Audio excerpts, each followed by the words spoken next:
Well, I thought Scott Brown and I were friends until I saw the topic and the time restraints. And I realized, wait a minute, maybe he's not my friend after all. Anyway, I'm going to try to present the Marxist vision for your family. Obviously, in a few minutes here, I can only get into so many details, but I hope to give you enough to help you understand the enemy more, which is vital importance. Because if you don't understand your enemy, you don't understand their tactics, you don't understand the ways they try to deceive and manipulate and use you. And so then you're a sitting duck for a lot of the things because they know how to make something sound good that is not good. And so if we're not aware of that, we are going to be in trouble, and our children are going to pay the price for that. And I don't want that to happen. We have the film's agenda. I don't know if you've heard of those or not. If you haven't, it gets into so much more detail than I'm going to have time for now, and we have those with us. But a couple passages I want to go through real quick as I get into this. In Genesis chapter 1, they always love attacking the very beginning. It says in verse 27 and 28, "So God created man in his own image. In the image of God created he him, male and female created he them. And God blessed them, and God said unto them, Be fruitful and multiply and replenish the earth and subdue it, and have dominion over the fish of the sea and over the fowl of the air and over every living thing that moveth upon the earth." The first commandment he gave us is to create, to control, and to be productive. That's what I want you to do. And he gave us that power even of creation through the amazing gift of marriage and how he's allowed things to work. And so what's the Marxist vision? Put very simply, it's to make sure everything God has asked you to do, you will not do. That's the entire environmental movement, is to whack out verse 28 there. You cannot be fruitful, you cannot multiply, you cannot fill the earth, you cannot subdue it or take dominion over it. And so we have to understand the enemy, Satan, his main troops on the earth today are the Marxists. And they are going to spend their lives, every effort, everything they're committed to tear down what God wanted to be built up. And they're going to build up everything God would say needs to be torn down. It's a complete perversion of everything. In 1 Peter 5:8, it says this, and this is why this topic is so important, because God warned us here. He said, "Be sober, be vigilant, because your adversary, the devil, as a roaring lion, walketh about, seeking whom he may devour." The Marxists are the ones Satan is using to destroy everything. Karl Marx, the founder of modern day communism, he said, I want to be like the great destroyer and walk through the ruins of the earth that I have destroyed. He wanted to be Satan. His famous quote, "My goal in life is to dethrone God and destroy capitalism." Well, who else wants to do that? Satan. That's who he is following. That's who he wants to be like. He knows there is a God, and just like Satan does, but he goes, no, I'm doing everything I can to destroy that, to dethrone, to wreck everything God has created. And that's why it was always amazing to me when I first started studying communism, how they could see so clearly the reason America was great was God's word. They were attacking everything that God said was important, and they were building up everything God said, don't do that. And I was like, wow, how do they get it when most Americans don't get it? And I realized because their commander knows exactly how God intended everything to be, and he's not stopping until everything has been flipped on its head. A lot of people up until recent years, when I first made the movies, a lot still didn't think Marxism was a threat. I think they're starting to awaken to that. But even in 1999, the BBC had a poll to find out who was the most influential person in the world in the last 1,000 years. And Karl Marx is the one that won that. And I 100% agree with that. He has had more influence on our world today than anyone living, because he is just, his ideas were so poisonous, straight from the pit of hell, and people have, he was able to sell them though, and that's what I want to warn you young people about. When you're selling destruction, nobody's interested in buying that. So you have to lie and say that's not what you're selling. I mean, and so the world's always going to lie and always say, oh, no, it's beautiful. It's wonderful. If they want to poison you, they're going to put the poison in a chocolate bar and put it there. But it's still got poison in it, and it's still going to kill you when you eat it. And so they're masters of deceit, because he is the father of lies. There is no truth in him. That's why you'll never get a straight shot from the world, ever. Young people, you have to know that, though. Because, again, they're making it look like, no, it looks like fun. It looks beautiful. It looks like I'm missing out. You're not missing out on anything except destruction. That's the only thing you're missing out on. And God said, don't go that direction. There's a way which seemeth right unto a man, but the ends thereof are the ways of death. Don't go that direction.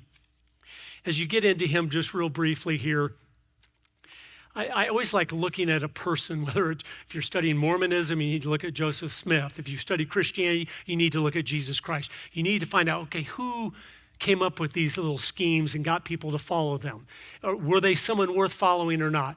Well, Karl Marx, his vision for your family is the same vision that he lived in his own family. Out of his 6 children, 3 of them starved to death in infancy. That's what a good parent he was. Literally didn't feed them enough where they starved to death. 3 of his kids. 2 of his children committed suicide. Only 1 lived into adulthood. Okay, and this guy was so into family and marriage that when his own wife died, he did not attend her funeral. Okay? And that's the shock troops of the world today, are people that think this man, oh man, he had it figured out. He is someone that we need to implement the vision for the world that he thought about. And what was that? It was death and destruction of everything. There were 6 key things that he sought to abolish during his life and with his poisonous writings that are still being pushed today. The first one was private property. Isn't that interesting? And private property, the way it's understood by our founders and people throughout history, is so much more than what we think of it as today, of just physical things. Your private property is your ideas, it's your beliefs. That's your private property, and no one can take that from you. And he's like, no, all private property needs to be abolished. You cannot have your own beliefs. You cannot have your own ideas. You must be brainwashed by the state to do what we tell you to do. Number 2, of course, the family. They thought, as you read the Marxist writers and Engels himself, who was the buddy of Karl Marx, they talked about the nuclear family, the monogamous marriage, as something that was just created by capitalists so they could pass down their wealth to their children. I mean, it's that delusional. He obviously never understood Adam and Eve or anything. He said private property is a total creation of the capitalists, so is marriage. He said that they wanted monogamous marriage so that you would know whose children the children are, so you could pass the wealth down to them and keep building it up over time. It's unbelievable how just out of touch they were and how in rebellion they were against God's ways. But this is the poisonous lies they tried to teach people. And so that's why they thought in all world history, women were always just shared by everybody. The community raised the children. No one had private property. They just shared everything in common. Communism. That is what the lies that they have taught to their troops, and that's what they've tried to do. Number 3, he wanted to abolish the individual. They, of course, do not believe you're made in the image of God. And you're priceless in value, and you're special, unique, and there's no one like you on this earth because God made you just the way he wanted you to be. The whole transgender movement now is in total rebellion against that. They're saying, no, God made a mistake, and you can be anything you want to be, of 53 different genders. It's all a lie. But they're convincing our children. Right now, 27% of all the children that live in the state of California identify as non-binary. That's how successful these lies have been. And we have to wake the people up to these lies, and they're destroying themselves. Just like in the book 1984 and everything, the communist system wants us not even to have names. You have a number, and that is who you are. That's how unimportant you are. You're number 672, and that's it. Number 4, of course, they wanted to abolish absolute truth. That's why the Bible has been the main target in everything that God has told us to do.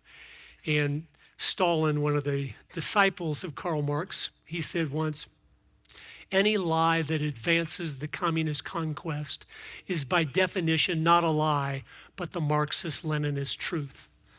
That's the world they live in. Anything that gets you what you want is the truth, and it's good.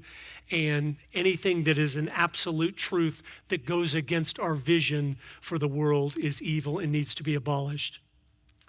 Number 5, he wanted to abolish all the countries of the world, where it was just world communism. And that's what they've been working to do, breaking down. That's one of the reasons our borders are open. They want to dilute down the patriotic populations of the world so there's not the cohesiveness to build where there's unity, common faith, and a common language, and common ways of doing things that build unity and helps us be able to love our neighbor because we can talk to them and we can have things in common with them. But that's what they've wanted to do. And number 6, the last thing he wanted to abolish is history. And they understood, and they have been very genius in doing the things they do to get the power they want. But they understood that if you control the present, then you can control the past. And if you can control the past, then you can control the future, because you learn from history to decide where you're going. So if they can rewrite history to make America the most evil country that has ever existed.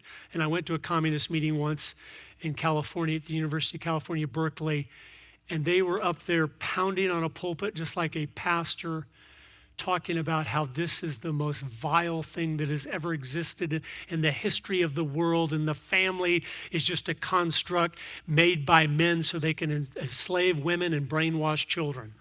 It's exactly what they were pounding on the pulpit about. But they know that's a key thing for them to do. And just like the Bible tells us in Ephesians 6, this whole thing is a spiritual battle. And they know that. That's what's really interesting. They know that. They know it's religious. One of the disciples of Karl Marx was a man named Antonio Gramsci. And he is the one that really put into a book so people could understand, if you want to take a Judeo-Christian culture down like America, if you want to take it down from within and get it to turn away from biblical principles and turn away from the traditional family and the way God intended things to be, you have to penetrate all the institutions of influence and use those to change the people from within. And here's a quote, though, and this one is so powerful to me. This is from 1930s, okay, he was in Italy. He was an Italian communist, and here's what he said. Any country grounded in Judeo-Christian values can't be overthrown until those roots are cut. Socialism is precisely the religion that must overwhelm Christianity. In the new order, socialism will triumph by first capturing the culture via infiltration of the schools, universities, churches, and the media, and by transforming the consciousness of society. They knew, no, people are religious, and we need to have our religion of socialism be the religion they are following. And the God of that religion is them. It's the government. And so that's what they were trying to do in that. What's their vision for your family? It's what was back in 2011. the National Education Association, which is the union that is the most powerful in controlling our government schools. In 2011, so this is to show you what their mindset is like. And this is the road Marxists are walking toward, and they want to have done. But they passed a resolution that said, we want all children at birth. And it passed. That's in 2011, 12 years ago. That's how radical the people are that teach the children in the schools today. They want it at birth. They haven't been able to implement that because there's not popular support, but that's their agenda. And so that's what they're trying to do. If you go back to the communist goals from the 1950s, goal number 40, discredit the family as an institution and encourage promiscuity and easy divorce. What's their vision for your family? That it doesn't exist. That you're divorced and your children go to the state, and so they can raise the children. Women, I just want to tell you that the world has tried to lie to the women and tell them, come out and do something meaningful with your life. We'll raise those kids for you. And I know a lot of you are in the tough stages where you're in the trenches and you've got the diaper bags and all that stuff. But they knew your job is the most powerful position in the world. They wanted to raise the children because they knew the hand that rocks the cradle rules the world. And so that's why all of this, the vision for the family is to you, go out and have fun and leave the raising of the children to us. And that's why whether it's the media and the Hollywood movies or the Disney movies, it's all to poison your influence over your own children. They want to be the primary influencers because they know if they raise the children, they will be in control of everything, and that's what they wanted. Goal number 41, it was this, and this sums up what they think about the family. Emphasize the need to raise children away from the negative influence of parents because they attribute prejudices, mental blocks, and retarding the children to suppressive influence of parents. So we need to, again, we just don't want the parents to have any influence over those kids. So convince the woman to come out and work, convince the dad to really get into sports or something, and then we will have pre-K programs, we will have after-school programs, we will be raising those children. And they knew exactly what they were doing. But that should help you realize how important what you're doing is. You are forming and raising the next generation just like God told you to. He wanted the family, the mom and the dad, to be the most influential people in the lives of their children. And you children that are here, you don't know how blessed you are. I hope at some point in your life you figure that out. That for God to have had you born in a family where you would be at a conference like this while you are young, to realize, oh my word, I know now what God intended things to be like. I know what the path my parents is on is pleasing to the Lord. I'm going to be all in. I'm going to follow them and follow the Lord. And I want to continue this thing on generation after generation until the Lord comes back, because I see now the world, the evil schemers of the world are trying to take from me my influence, to take from me my heritage. Like you said, like was said earlier, they don't want you to have children. That's their vision. Everyone abort their children, nobody get married, and everybody just do what is right in their own eyes, which leads to death. But that's all they have. That's all, the only thing Satan has to sell is death. But again, he can't sell it like that because most people go, I don't think I want to buy that. But the deception in our culture right now, the deceit, whether you're watching the news or looking at billboards or listening to the radio or whatever it is, I'm telling you, the world is filled with half-truths, which is the blackest of all lies. And it's unbelievable. I've never seen anything like it in our lifetimes. It's never been like this. It's like God has allowed them to prosper, which should drive us to our knees. Whenever you see evil just prospering, you realize most of the time God has allowed that in world history. It's just like we were reading about there in Jeremiah. It's because his children turned away and started worshiping the idols or being too busy for him, too busy to do the things he's asked them to do. And so he said, okay, you're going to be in captivity for 70 years. But those of you that will listen and obey, here's your plan. Here's the things to do. And I will still bless you in the midst of captivity, and you will be blessed during this time.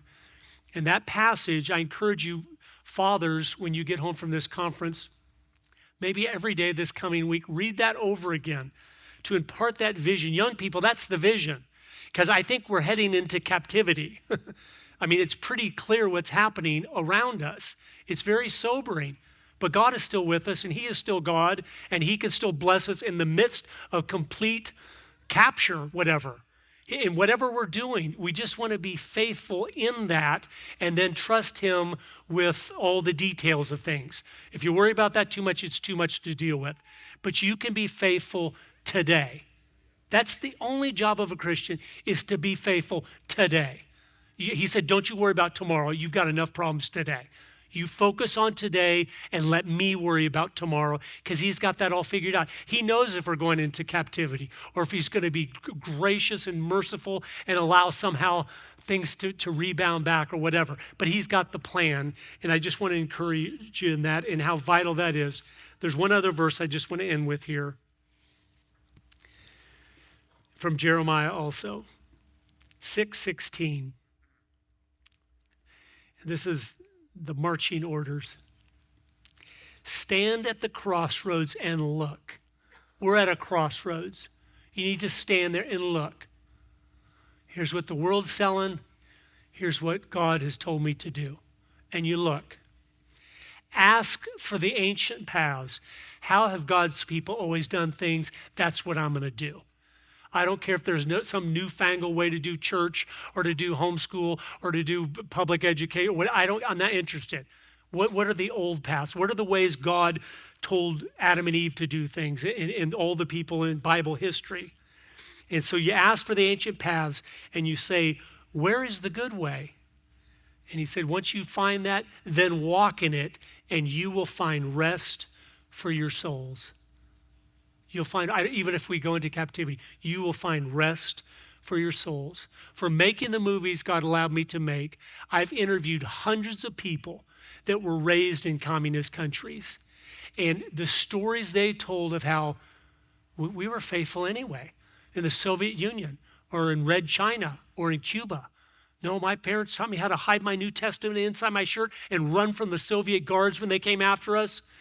And story after story. And they told me this, and I'll just leave you with this. They said, Curtis, so many Americans, they talk about the direction we're heading, and they say things like, well, if Hillary Clinton gets elected or Biden gets elected, wherever, it's going to be over. And they tell me, and they look at me, and they go, what are you talking about? It's not over. That just means you're living in a communist country, and you need to know how to do that. He goes, you need to be thinking now how you're going to set up the church, how it's going to be underground, how you're going to communicate, how you're going to do the things, because you have to keep doing what God's asked you to do regardless of what the situation is. And so, but for this season, we still have freedom and we still have the ability to do everything God has asked us to do. We need to be doing it, because I promise you this, if you're not doing it now, you're not going to do it when they're knocking at your door. You're not going to do it when there's a penalty if you do that, which is coming very soon. I can just see it. Sharing the gospel will be a crime in this country before we know it, because it is upending the whole worldview they're pushing. And they're not going to allow us to tell the homosexual or the transgender, wherever, you're on a road that leads to death. You have to turn around. The bridge is out. You have to turn to God. He's what you're looking. They're going to say, you cannot say that. That is hateful, and you're going to prison for saying that. So right now, while it's not that, we need to use our time wisely and be grateful that God has blessed us beyond measure. But he's also, in Jeremiah there, in the passage for this conference, given us the marching orders. If it goes totally off the rails, okay, We're just going to keep doing it, and we're going to pray for the peace where God has placed us, and be a blessing to those around us, and shine your light so when you share the gospel, it makes Jesus look good because your life is different. And they see, wow, he's got to be real because you're different. And that's what we need to do. So I'm over 2 minutes. Sorry. I will close in prayer and then. Dear God, just thank you for your blessings. Thank you so much for your word so we know what is truth and we know what is lies. We know who the enemy is. We know you've told us there's going to be great deception. There's going to be a great falling away and different things. Please help that not to happen to us. Please help us to always have clear discernment and wisdom and understanding where we will be faithful to you regardless of what comes, and you will bless our little feeble efforts to do the things you've asked us to do and to glorify you with our life. We love you very much. In Jesus' name, amen.